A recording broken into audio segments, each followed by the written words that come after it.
صباح الخير. النهارده يوم 6 اكتوبر 2024. النهارده يومي هنزل واتفسح فيه واخرج، فقلت ان انا اوديكم معايا واوريكم انا لما بخرج مع اصحابي بخرج وبروح فين. النهارده هجرب اماكن جديده، فقلت برضو ان هو هتبقى فن ان احنا نجرب الاماكن الجديده دي مع بعض. ده ميني هيكون يومي، بس طبعا هقضي معاكم اليوم كله فانتوا تشوفوا روتيني، الحاجات اللي انا بعملها معظم الوقت. النهارده كمان يوم اجازه، فالنهارده هبقى مرتاحه قوي، عندي وقت طويل هنقعد مع بعض وقت طويل قوي. بعمل نفس الروتين العنايه بالبشره بتاعتي اللي انا بعمله تقريبا بقالي سنه. طيب انا اول حاجه بعملها دلوقتي انا بخلص بس السكين كير بتاعي، وبعدين هروح على طول افطر.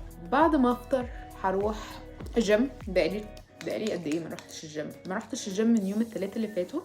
for some reason البتاعه دي مش شغاله من ساعه ما جبته، يعني مش مثلا عشان قرب يخلص، لا هو من ساعه ما جبته هو كده. ما رحتش الجيم من يوم الثلاث اللي فات، كان المفروض اروح يوم الخميس بعدين كسلت. عاده انا بروح الجيم يوم يوم لا، يعني مثلا بروح حد تلات خميس، وباخد الجمعه والسبت اجازه عشان ببقى ورايا تصوير فيديوهات، فاتليست بروحه 3 ايام في الاسبوع. بس الاسبوع اللي فات ما عرفتش اروح، فعادي نلتزم بقى من اول الاسبوع ده. يا ابو حميد اختراع جميل بجد وملهم. انا لو عندي اطفال هحطها في الحاجه الغريبه اللي هو عملها. Sleep down and get a break. Fight. النهارده قررت ان انا انزل الجيم بدري بما اني اجازه، عشان الجيم ده على طول زحمه، وانا ببقى عايزه ان المكان يبقى هادي ورايق واستخدم الماشينز براحتي. فقلت اجرب ان انا اروح الصبح. بعدين افتكرت حاجه، الجيم الازاز بتاعه السقف بتاعه من ازاز، وده بيخلي ان الجو يبقى حر قوي والدنيا لسه حر، بس هوبفلي يعني ما تبقاش حر قوي، يعني هو الجو بدأ يتحسن شويه، فهوبفلي حتى مع سقف الازاز من الدنيا ما تبقاش حر وان الجو يبقى حلو. anyway هنشوف. النهارده مفروض لارج داي. انا بحب جدا ايام اللارج داي. الابر بادي بتاعي ضعيف، الموضوع بيبقى صعب شويه بالنسبه لي، بس اللارج داي I really enjoy اللارج داي. I enjoy الeffort, I enjoy everything related to leg days and leg exercises. وهوبفلي برضو النهارده يبقى الجيم فاضي الصبح، بما اني نازله الصبح بقى، وان يبقى كل الناس رايحه بالليل، وان انا استخدم الماشينز براحتي وما استناش لحد ما يخلص.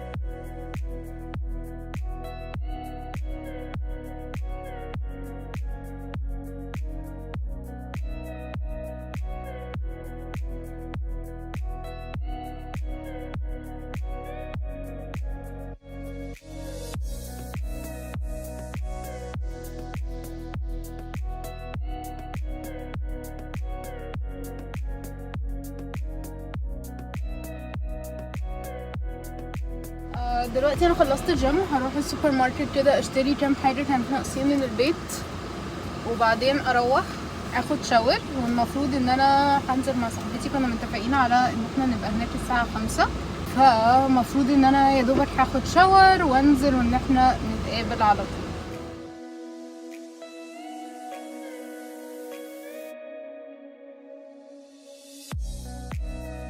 بقول لكم ايه، اكتشفت لكم احسن ديودرنت انتوا ممكن تستخدموه في حياتكم، and this is not a sponsorship. ده مش دعايه ولا اعلان ولا حاجه خالص، اصلا انتوا هتشوفوا البرودكت هتعرفوا ان هو فعلا مش دعايه. بس عايزه اقول لكم ان الديودرنت ده او البرودكت اللي انا بستخدمه، عشان هو مش ديودرنت بس، البرودكت اللي انا بستخدمه ده بجد هو اكتر حاجه بتقعد معايا 24 ساعه. بروح الشغل، ارجع من الشغل، اروح الجيم بعدها، يعني في حركه وفي لبس وفي حر بتعرض له، والريحه بتفضل زي ما هي، مفيش ذره ريحه عرق. هو ده سودو كريم. ده المفروض ان هو بيتحط على البوبو بتاع البيبيز عشان يمنع من التسلخات مع الدايبرز وكده. شفت فيديو واحده بتتكلم قد ايه ان هو ديودرنت حلو، وان هو ده احسن ديودرنت ممكن تستخدموه. وعايزه اقول لكم حاجه، هي لو الحاجه بتشتغل على البيبيز، لان البيبيز بشرتهم حساسه، هي هتشتغل على بشرتك مهما كانت ايه. فجبته بقالي I think around 2 weeks بستخدمه. انا رحت بيه الشغل، رحت الجيم، ارم جيم مفيش ديودرنت بيفضل قاعد معايا زي ما ده بيفضل قاعد، بحطه الريحه ما بتتغيرش خالص لمده 24 ساعه. اجين هو ده بيستخدم على الاطفال، فهو امن، مش بيسبب اي نوع من الحساسيه، او اتليست مسببليش. ف I highly recommend this one. اصلا البطل الصغيره اللي انتوا شايفينها صغيره دي تقعد معاكوا I think around the whole year، لان هو فعلا بتاخدوا منه لحظه صغيره خالص بس بيعمل فرق شاسع. فاللي بيدور على الديودرنتس الايام دي especially الديودرنت اللوكال مش بتقعد معايا زي ما هما بيقولوا 24 ساعه وهو ما يقعدش، جرب ده وهتعرفوا قد ايه ان هو كويس. من قيمه كام يوم كده حطيت في الستوري عندي في الانستجرام كان بوست on ازاي تكوني حاجات بسيطه يعني تخليكي ان انتي شكلك اجمل بكتير. حسيت ان هو انا كنت حاطه رتابه، فحاسه ان انا محتاجه ان انا اتكلم عنها شويه، فخلينا ان احنا نتكلم مع بعض عن الموضوع ده. طيب الجمال لازم نبقى كلنا عارفين انه نسبي، فاهم حاجه ان انتي اللي تحسي ان انتي جميله. بس هقولك على كذا حاجه تساعدك ان انتي توصلي للاحساس ده. اول حاجه انا دايما ببقى شايفاها ان انتي يا اما توحدي كل الروايح بتاعتك اللي هو الشامبو والبلسم والشاور جل بتاعك اللوشن كله يبقى نفس الريحه ونفس البيز، بالبرفيومز بتاعتك كله كله كله كله يبقى نفس البيز. يا اما وده اللي انا افضله ان انت تستخدمي الحاجات تبقى سنت فري، ان ما يبقاش فيها سنس، ما يبقاش فيها روايح، مثلا يبقى الشامبو بريحه الفراوله، الشاور جل بتاعت بريحه الياسمين، الحاجات دي كلها مع بعض هتعملك I don't know خلطبيصه روايح، وفي الاخر بتطلع الريحه وحشه مش بتطلع افضل حاجه. ف what I would recommend ان انتي دايما توحدي الروائح بتاعتك، واللي انا افضله ولو ده اوبشن بالنسبه لك ان انتي تستخدمي الحاجات دي كلها سنت فري، وهو بس البرفيوم او البودي سبلاش بتاعك هو اللي يبقى فيه ريحه، حتى الريحه بتاعته هتبان اجمل، فدي حاجه بتفرق قوي في الجمال. تاني حاجه هو ان انتي لازم تعرفي ايه الالوان اللي بتليق عليكي، لازم تبقي عارفه قائمه الالوان اللي بتليق عليكي، لان الالوان دي يا اما ممكن تخليكي شكلك مصحصح وجميل ومنور، يا اما الالوان في نفس الوقت ممكن تخليكي ان انتي شكلك تعبان وبهتان، عامله زي ادوارد كولن كده في تويلايت. انا حتى بلاحظها جدا في الكاميرا ان انا لو لبست الوان بتليق عليا بلاقي وشي منور ومصحصحه، مثلا زي البنيات زي الاحمرات، بلاقيها ان هي مخلياني ان انا مصحصحه قوي. وممكن لو لبست اسود على الكاميرا الاقي الاسود ده سحب كل اللون مني، عمل لي هالات سودا كبيره جدا وشكلي بقى شاحب وشكلي مش حلو، مع ان نفس الاضاءه نفس الاديت نفس كل حاجه. فالالوان بتفرق جدا في ان انتي يبقى شكلك حلو. فاعرفي الالوان اللي بتليق عليكي، وعلى فكره في درجات تقدري تستخدميها من كل الالوان. جبت برونزر جديد من نوت عشان البرونزر بتاعي خلاص، انا لازم البرونزر بتاعي يبقى فيه لمعه. بصوا هو ده كده فيه لمعه ازاي، واللون بتاعه هادي برضو لايق عليا قوي. الميك اب برضو لازم تعرفي الالوان اللي بتليق عليكي جدا في الميك اب، وما تمشيش تبع الترند وخلاص. بمعنى let's say ان البينك بلاش هو اللي طلع موضه، بس بشرتك البينك بلاش فيها هيبينك ان انتي حاطه نص كيلو ميك اب. في بشرات لا البينك بلاش بينورها وبيبقى حلو، بس مع بشرتك بينك بلاش is not really suitable، ما تحطهوش. اعرفي درجه البلاش بتاعتك، درجه الاي شادو بتاعتك، ودايما انتي تحطيهم مهما كانت هي ترندي ولا لا، لان الميك اب غير انه فن، بس هو الميك اب في الاخر معمول انه يبينك احلى. فاعرفي ايه اللي بيليق على الوان بشرتك، وهتلاقي على فكره فيديوهات كتير جدا بتوريكي ازاي بتعرفي لون بشرتك بحيث ان انتي تحددي الالوان اللي عليها. وانا هحاول ان انا اعمل فيديو قريب عن الموضوع ده بحيث ان الناس تعرف تحدد الالوان اللي بتليق عليها. فالبلاش هو بلاش واحد، الاي شادو باليت وحيده تليق عليكي تستخدميها في حاجات مختلفه. يعني مثلا انا البلاش ده عارفه انه بيليق عليا جدا، اللي هو الشيد هوب او اي شيد تانية شبهها من اي براند تاني. ده من رير بيوتي، بس انتوا ممكن تجيبوا البراند مثلا بتاعي من شي ان اللي بيليق عليا، اللي هو روز باتل برضو من شي ان. فبس انا بستخدمهم على طول، مش على حسب بقى ايه الترند وايه الحلو وايه احدث موضه، والبينك بلاش هو الموضه، السيمون هو الموضه. ايه الحاجه اللي هتبينك حلوه؟ برضو بالنسبه للميك اب لازم تعرفي الميك اب اللي بيليق عليكي وده اللي تستك عليه. انتي you're not a makeup artist, you're using makeup عشان يظهر جمالك اكتر ويحليكي اكتر. you're not using it to express like something which is a lot of makeup artists do. فلازم تفرقي انتي بتحطي الميك اب ده عشان تبيني فنك وان انتي بتعرفي تحطي ميك اب، ولا بتبيني ان الميك اب يبينك حلوه. فحددي ايه الميك اب اللي بيليق عليكي، وهي اسطمبه حطيها simple makeup for everyday وميك اب للايفنتس، وده your go to makeup. حتى لما يبقى عندك ايفنت مش لازم بقى ايه اللي هو تضربي لخمه هو انا الميك اب ده هيبقى حلو عليا ولا مش هيبقى حلو عليا. ومش لازم يبقى عندك ميك اب كتير، مش كل حاجه تشوفيها على النت لازم تجيبيها. you're not a makeup artist for God's sake، فمش لازم تشتري. حاليا انا مهووسه بان انا اكحل عيني، وهو ده my go to makeup look. زي ما قلت لكم تعرفوا الميك اب اللي بيليق عليكم وتحطوه، فده is my go to makeup look اللي هو تكحيل العين. والكحل اللي انا بستخدمه ده من ريمال اسمه Scandalous. it's the best كحل ممكن تستخدموه. حاجه بتعملوها لازم بعد الميك اب بعد الكحل ان انتوا تاخدوا بني، لون بني، وتحطوه on your upper and lower lashes عشان تدمجوا الكحل وما يبقاش منظره حاد، وفي نفس الوقت بيخليه انه ما يسحش منك جامد. حاجة تانية هي حاجة obvious شوية بس بتفرق، ما تقارنوش نفسيكوا بجمال حد تاني، لان انتي ليكي جمالك الخاص بيكي والناس التانية ليها جمال بخاص بيها.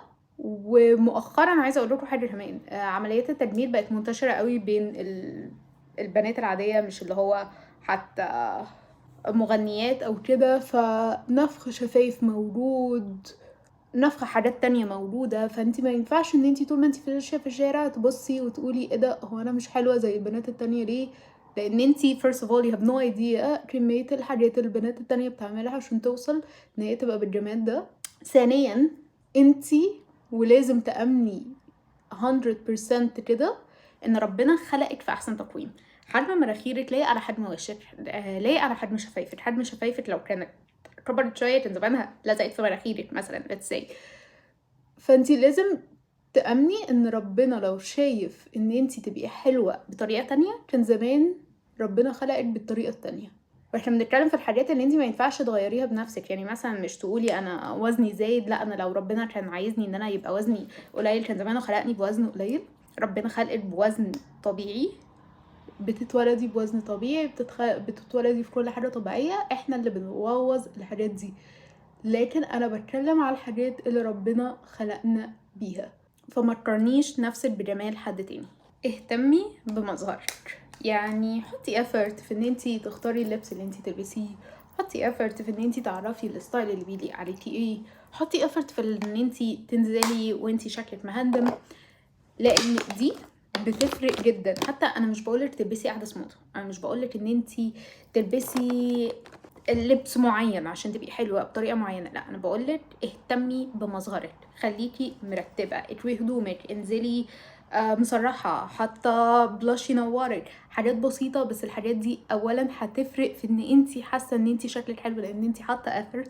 فلما تحسي ان شكلك حلو اوريدي شكلك هيبقى احلى. معلش نرجع تاني لنقطه البرفيوم لان هي بتفرق قوي. حاليا انا شايفه الموضه ان انتي يبقى عندك دولاب من البرفيومز، وده كده ان انتي يعني واحده بتحب البرفيومز، لا just to let you know الاجمل ان انتي يبقى ليكي البرفيوم اللي انتي بتحبيه، اللي انتي حاسه ان هو بيترانسليت لشخصيتك، وده اللي تقعدي تستخدميه على طول. السيجنتشر سنت بتاعتك، حاجه الناس تشمها تفتكرك، حتى لو الحاجه دي مين ستريم بس هي بتاعتك، هي الناس هتشمها هتفتكرك. لكن لما يبقى انتي كل يوم بريحه بقيتي مش مميزه، انتي حاطه برفيوم عشان البرفيوم ده حلو وخلاص. لكن الجمال جمال ان انتي تبقي مميزه وليكي حاجتك اللي انتي دايما شايفه نفسك حلوه فيها. حاجه مهمه جدا بتفرق قوي في الشكل الجمالي هو الضوافر. لازم ضوافرك تكون نظيفه، مش شرط انا على فكره يبقى عليها لون، انا بقولك ان ضوافرك تبقى نظيفه. طيب ديفاين النظافة يا إسراء. ديفاين النظافة إن الضوافر كلها تبقى لون واحد، طول واحد.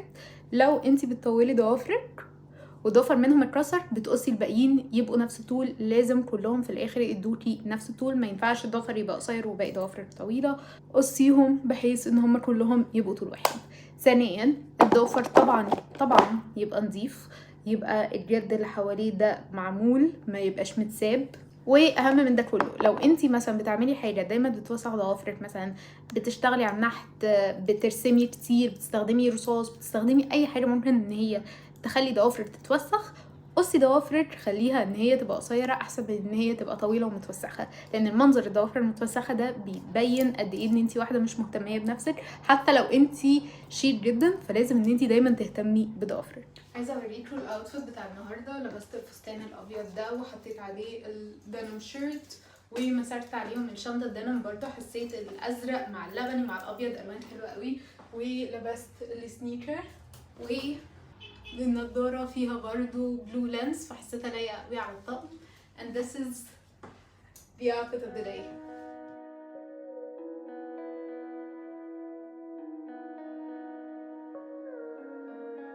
قررنا ان احنا نروح ميفيدا.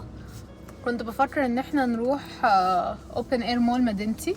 انا بحب اوبن اير مول مدينتي خاصه لو انا نازله والشمس طالعه، بس حسيت اللي هو انا رحت اوبن اير مول مدينتي كتير، فخليني ان انا اجرب مكان جديد وان انا اجرب ان انا اروح ميفيدا. فدي اول مره هروح فيها ميفيدا لير ديستريكت. في بنت كده على التيك توك انا مش عارفه اسمها، يعني انا دايما بشوف فيديوهاتها بس انا مش فاكره هي اسمها ايه بالظبط. عندها حتى جمله كده اللي هو تيست. I love her. كل فيديوهاتها كده بحس اللي هو انا عايزه اكل اللي هي بتتكلم عليه ده. هي she's a food blogger. كانت عامله ريفيو عن Chinese restaurant في ميفيدا بس I don't even remember the name of this restaurant. كنت بفكر انا وصاحبتي ان احنا نروح ناكل عنده بس هي اكلت من غيري، فانا اضطريت برضو ان انا مش هاكل المره دي. بس في برضو كوفي شوب فكرت ان احنا هنروح الكوفي شوب ده ونجربه. اسمه 1980. I think عنده فروع في اماكن كتير. عنده فرع في معادي وفرع في ديستريكت 5 واحنا هنجرب النهارده الفرع بتاع ميفيدا. بس برضو وريتني فيديو. بصوا انا بجيب اماكن الخروج منين؟ من الفيديوهات. انا بشوف الفيديوهات على التيك توك اقرر انا خارجه فين بناء على الفيديو. لسه كنت خارجه مع مامي مكان برضو رحناه في اوبن اير مول مدينتي اسمه تردلو TRDLO. هكتب لكم اسمه يعني. بيعمل ساندويتشز كده بطريقه جديده. هي مش ساندويتش، هو عجينه اكتر من ان هي ساندويتش. فبرضه شفت الفيديو كانت ماما وريتهولي، شفته قررنا ان احنا نروح. المكان كان جميل جدا، الاكل بتاعه كان حلو فعجبني قوي بصراحه. فده برضه يعني اي حاجه الفود بلوجرز بصراحه بينفعوني في اماكن الخروج. بشوف هم خرجوا فين وفي الاخر اقرر ان انا اخرج زيهم في نفس المكان اللي هم خرجوا فيه. فالنهارده الدور على ميفيدا وهي هقول لكم في الاخر المكان حلو تخرجوا فيه ولا ما تخرجوش. كل مره هروح في مكان حلو هحاول ان انا اقول لكم اتليست في الانستجرام على الستوريز انزل لكم كده ان انا في المكان ده and guys you have to try it. زي المكان بتاع open air mall ده you have to try it.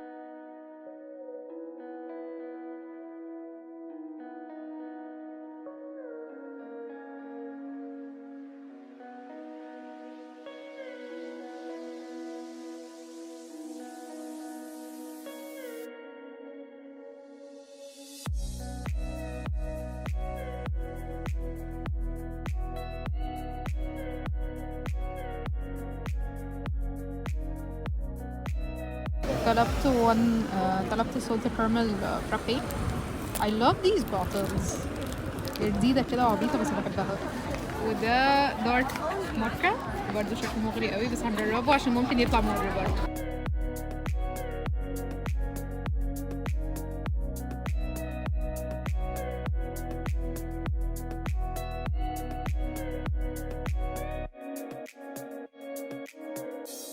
اوكي جايز انا كده خلصت يومي بعد ما رجعت شبه ما عملتش حاجه. قعدت ريلاكس كده واتغديت ودلوقتي داخله انام، بس thank you so much ان انتوا اتفرجتوا على الفيديو ده، ويا رب الفيديو ده يكون امتعكم وافدكم، واشوفكم الفيديو الجاي. باي باي.